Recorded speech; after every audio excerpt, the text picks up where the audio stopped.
तर आता आपण मॉड 6 काउंटर परफॉर्म करणार. तर आपण जर बघितलं तर आपल्याला मॉड 10ला QA, QB, QC आणि QD हे आपले 4 आउटपुट्स होते. तर आता आपण 6 जर बघितला तर बायनरीमध्ये असा लिहितो.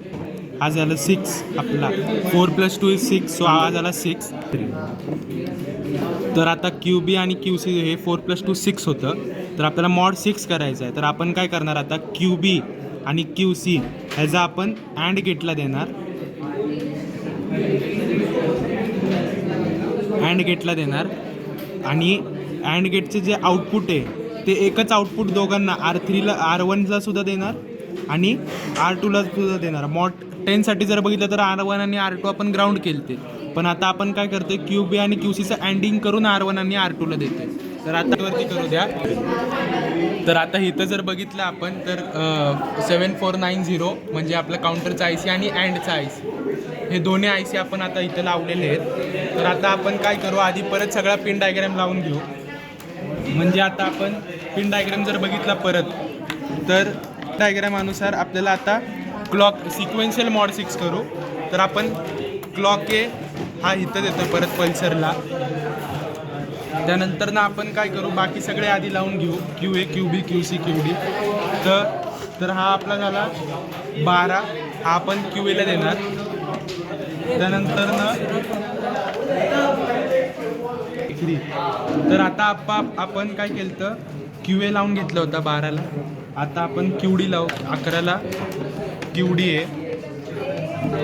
त्यानंतर ना आपण QB लावून घेऊ. QB 9ला आहे. हा 7, 8, 9. 9ला आपण QB लावूया आणि 8ला आपण QC आहे. 8ला QC लावला आहे आपण. आता आपण काय करणार क्लॉक बी सुद्धा लावून घेऊ आपण. क्लॉक बी आपण सिक्वेन्शियलला जसा हा सिक्वेन्शियल मॉड 6 करतोय तर QAला आपण क्लॉक बी देणार आणि क्लॉक ए पल्सरला देणार. आता आपण काय करणार जसं आधी जसं होतं तसं R3 आणि R4 आधी ग्राउंडला लावून घेऊ म्हणजे आपलं कन्फ्युजन होणार नाही. तर R3 आणि R4 हे आपण दोन्ही ग्राउंडला लावून घेऊ.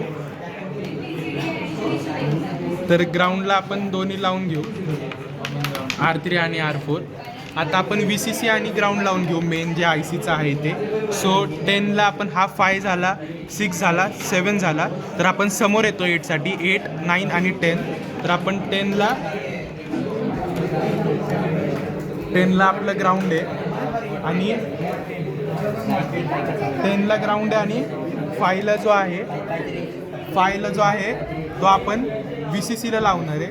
सो 5 आपण VCCला लावला आणि बाकीचे जे पिन्स आहेत आता आपले राहिलेत ते R1, R2 आणि बाकीचे जे जसं 4 आणि 13 नॉट कनेक्टेड होते ते आत्तासुद्धा 4 आणि 13 नॉट कनेक्टेड आहेत.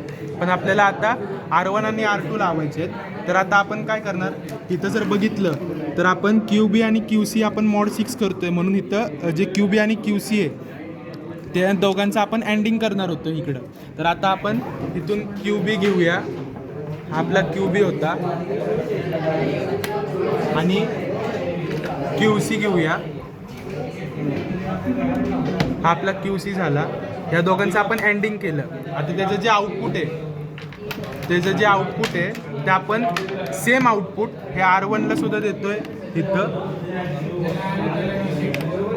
R1ला सुद्धा देतोय इथं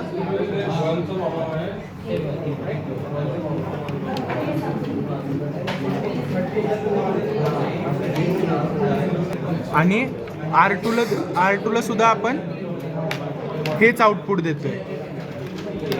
सो R1 आणि R2 आपण दोन्ही एकच पिनमधून घेतोय.